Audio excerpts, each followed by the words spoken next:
Olá, o vídeo de hoje é sobre o modelo de referência OSI. OSI significa Open System Interconnections e é um modelo da ISO. O modelo trata da interconexão de sistemas abertos. O que significa aberto? Aberto aqui é no sentido que qualquer sistema que seguir os padrões será capaz de se interconectar. O modelo propõe 7 camadas. Ok, professor, mas como é que a gente define uma camada? Então, o modelo utiliza de 5 princípios para se chegar a 7 camadas. O primeiro princípio é: uma camada deve ser criada onde houver necessidade de outro grau de abstração. O segundo princípio é: cada camada deve executar uma função bem definida. Terceiro princípio: a função de cada camada deve ser escolhida tendo em vista a definição de protocolos padronizados internacionalmente. Quarto princípio: os limites de camadas devem ser escolhidos para minimizar o fluxo de informações pelas interfaces. E o último princípio: o número de camadas deve ser grande o bastante para que funções distintas não precisem ser desnecessariamente colocadas na mesma camada e pequeno o suficiente para que a arquitetura não se torne difícil de controlar. Então, baseado nesses princípios, o modelo OSI definiu 7 camadas para a arquitetura de rede. Nessa figura, a gente tem as 7 camadas do modelo de referência OSI. Na parte inferior, a gente começa com as camadas. A primeira camada é a física, a segunda é a enlace, do inglês data link, a terceira é a camada de redes, a quarta é a camada de transporte, a quinta camada é a de sessão, a sexta camada de apresentação e a sétima camada de aplicação. Nas pontas, a gente tem as camadas que são executadas nos hospedeiros, que são, por exemplo, os computadores fim a fim.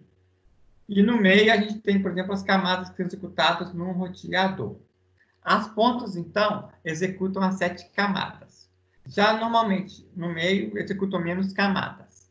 Um roteador, ele executa até a camada 3. Então, o roteador aí que está dentro da figurinha, ele executa a camada física, enlace e redes. Para cada camada, a gente tem um nome para a unidade de mensagem. Então, a camada física, a gente lida com o bit. A camada de enlace, a gente chama de quadro, ou frame. A camada de redes, a gente chama a unidade de mensagem de pacote. A camada de transporte, a gente vai chamar para o TCP de segmento e para o UDP de datagrama. A camada de sessão seria a unidade de transmissão de protocolo de sessão. A de apresentação seria uma unidade de mensagem de protocolo de apresentação. E, finalmente, na aplicação, a gente tem uma mensagem da camada de aplicação. Então, a gente tem 7 camadas. Entre cada camada, a gente tem uma interface que define o que uma camada vai passar para a próxima camada. Então, a primeira camada que a gente tem aí é a camada física. O que a camada física trata? Ela trata da questão de bits brutos por um canal de comunicação. Como é que eles vão ser transmitidos? O projeto da rede deve garantir que, quando um lado enviar um bit 1, o outro lado o receberá como um bit 1, e não como um bit 0. Neste caso, as questões mais comuns são a tensão a ser usada para representar um bit 0 e um bit 1, a quantidade de nanosegundos que um bit deve durar. Então, vocês aqui devem lembrar que no mundo físico, o bit pode ter comprimento. A comunicação pode ser unidirecional ou pode ser nos dois sentidos, e ela pode ser nos dois sentidos simultaneamente. Também tem que lidar com uma forma que a conexão inicial será estabelecida e como é que a comunicação será encerrada.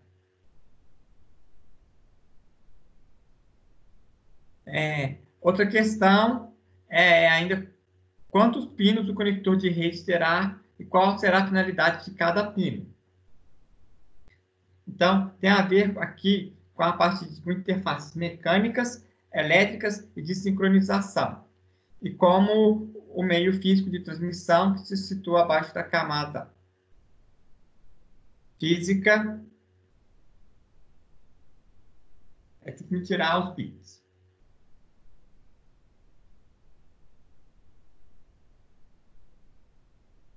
A próxima camada é a camada de enlace.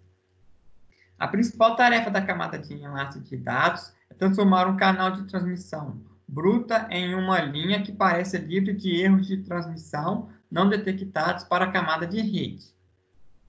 Para executar essa tarefa, a camada de enlace de dados faz com que o transmissor divida os dados de entrada em quadros de dados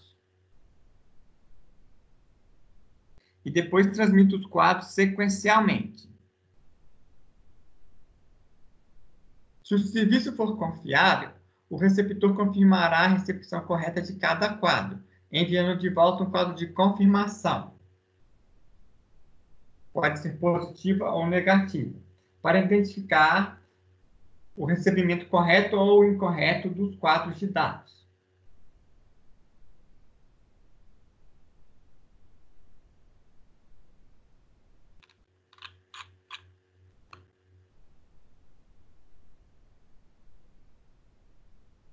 Alguns protocolos usam um mecanismo chamado de piggyback, ou seja, de carona para confirmação. O que é isso? É você aproveitar um pacote de dados e, no outro sentido, e também mandar a confirmação. Geralmente, essa camada também tem um controle de fluxo, que é para lidar com qualquer taxa de transmissão. E também temos o controle de erro. Já nós tivemos uma rede, no qual fisicamente ela tem um tipo de difusão, então também tem que implementar nessa camada um mecanismo de controle de acesso ao meio. Então é comum a gente falar que existe uma subcamada nessa camada de enlace que é chamada de controle de acesso ao meio. As redes de difusão têm uma questão adicional a ser resolvida na camada de enlace de dados, que é como controlar o acesso ao canal compartilhado. Então, a gente vai ter uma subcamada especial para controlar o acesso ao meio. A terceira camada é a camada de rede. A camada de rede controla a operação da subrede. Uma questão fundamental de projeto é determinar a maneira como os pacotes são roteados da origem até o destino. Ou seja, a gente precisa criar rotas entre a origem e o destino para enviar os pacotes. Essas rotas podem ser baseadas em tabelas estáticas ou podem ser dinâmicas.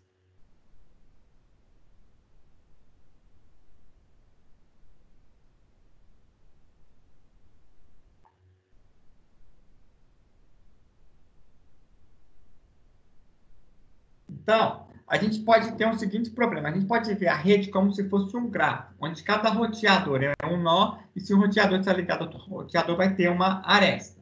Então, a gente tem um grafo, e aí a gente vai ter o quê? Dois computadores aí, o H1 e o H2, eles vão estar rodando o processo P1 e P2 para comunicar.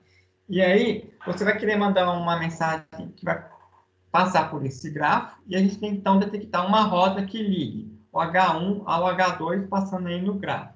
Então, é preciso criar uma rota. Essa ideia de criar uma rota nesse grafo é a ideia do roteamento. Tá? Então, o que vai acontecer? Cada roteador aí no meio do caminho vai ter que ter uma tabela de roteamento para dizer se chegar um pacote de algum lugar, para onde que eu envio aquele pacote. Então, a gente utiliza uma tabela de roteamento. Então, a rede pode ser vista como um grafo. E aí a gente tem que utilizar algoritmos de grafo para detectar as rotas. E na outra fase a gente vai ter o encaminhamento, que os pacotes vão obedecer às regras, as tabelas que tem no caminho para encaminhar pacotes.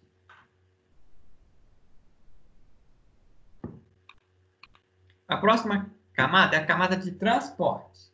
Ela é responsável pela transmissão de dados fim a fim, ou seja, de um nó hospedeiro até o outro nó hospedeiro.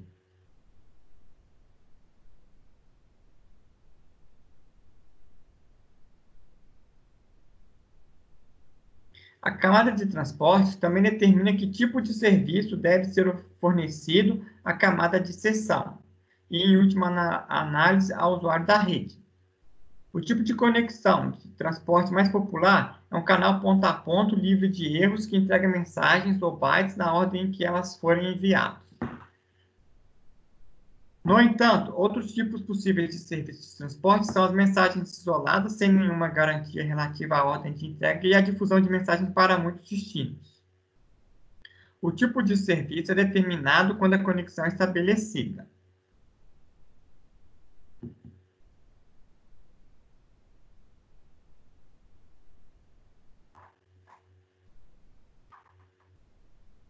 A camada de transporte também tem o controle de fluxo igual à camada de enlace.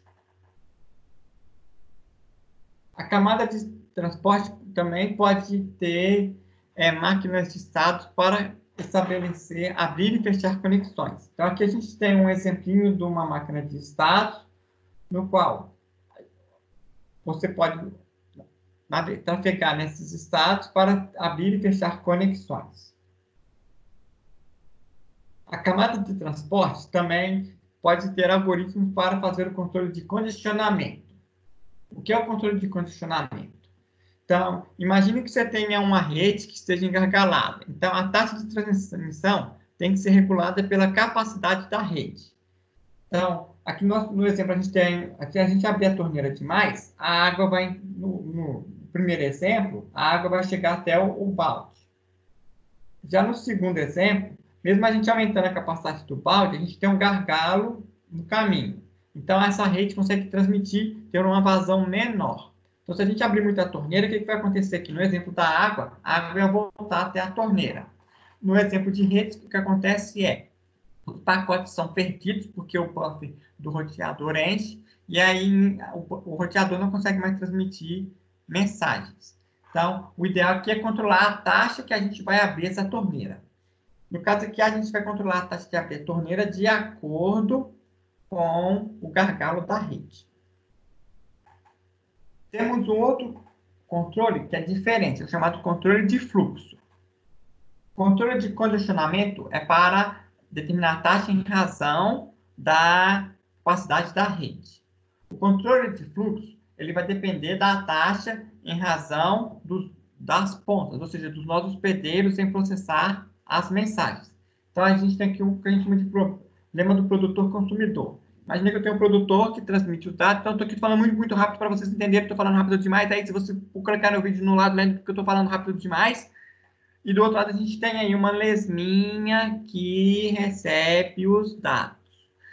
Então, é necessário convergir para uma taxa que o produtor não vai mandar mensagens acima da taxa que o consumidor consiga receber. Nesse caso, então, a gente precisa configurar uma taxa para que os dois consigam se comunicar. Então, esse é chamado de controle de fluxo. Então, a camada de transporte cuida do controle de fluxo e do controle de congestionamento. A próxima camada é a camada de seção. A camada de seção permite que usuários de diferentes máquinas estabeleçam seções entre eles. Uma seção oferece diversos serviços, inclusive o controle de diálogo, mantendo o controle de quem deve transmitir em cada momento. Também mantém o gerenciamento de símbolos, por exemplo, impedindo que duas partes tentem executar a mesma operação crítica ao mesmo tempo. Mantém a sincronização, realizando a verificação periódica de transmissão longas para permitir que elas continuem a partir do ponto em que estavam a ocorrer uma falha.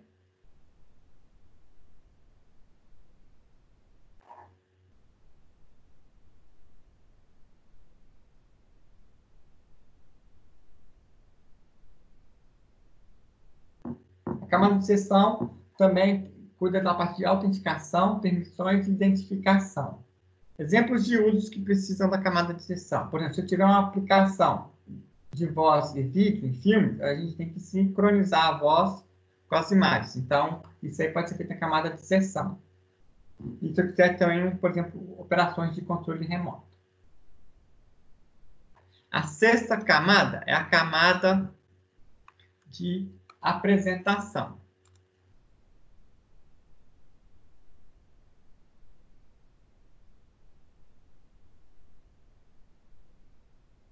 Diferente das camadas mais baixas, que se preocupam principalmente com a movimentação de bits, a camada de apresentação está relacionada à sintaxe e à semântica das informações transmitidas.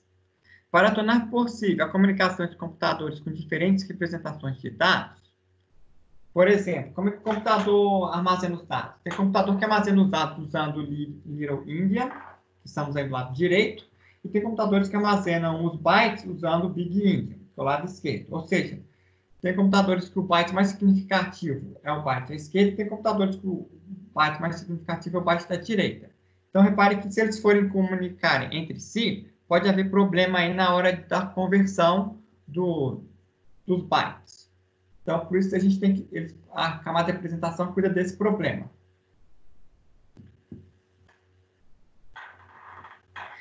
A camada de apresentação também cuida das estruturas de dados a serem trocadas, tá? De maneira mais abstrata, e também com uma codificação padrão que será usada entre as conexões. Um exemplo de codificação é a notação Abstract Syntax Notation, ASN1. Então, a camada de apresentação gerencia essas estruturas de dados abstratas e permite a definição e o intercâmbio de estruturas de dados de nível mais alto. Por exemplo, imagine que você tem um registro bancário. Então, você vai ter lá, se de tipo 1.h, um código em C, você vai mandar uma estrutura. Como a memória é representada diferentes estruturas, poderia dar problema se você transmitisse de uma máquina para a outra. Então, a camada de apresentação cuida desse problema para que, mesmo a gente tendo máquinas heterogêneas, elas consigam se comunicar. Então, ela tenta dar significado para os bits.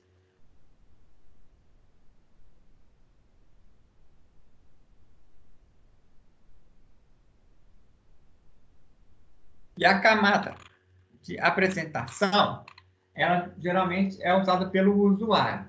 Por exemplo, na primeira geração da internet, a gente tem o FTP, para transmissão de arquivos, Telnet, que é tipo um terminal, e-mail para receber e mandar e-mails.